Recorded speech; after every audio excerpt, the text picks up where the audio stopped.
mense die derde een. Hy produseer 'n opwaartse lofprysing en aanbidding tot God. Soms weet ek en jy nie hoe om te bid nie. Maar dankie Here vir u Gees wat in my gees saam met my bid, met onuitspreeklike sigtinge.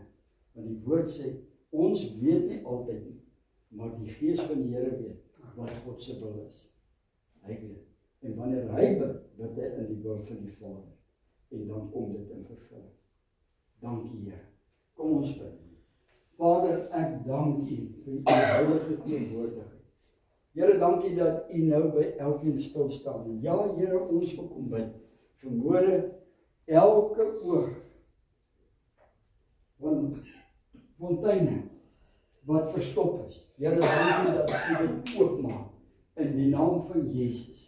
En Here, dat daar 'n konstante vloei sal plaasvind wat geproduseer word deur God Heilige Gees, wat uit ons binneste vloei, 'n sywaartse vloei, wat mense om ons aanraak, mense lewens radikaal impakteer en verander in Jesus naam. Dankie vir manne en vroue wat u kragtig gebruik op hierdie wyse. En Here, ek bid u word deur dit verheerlik in Jesus naam.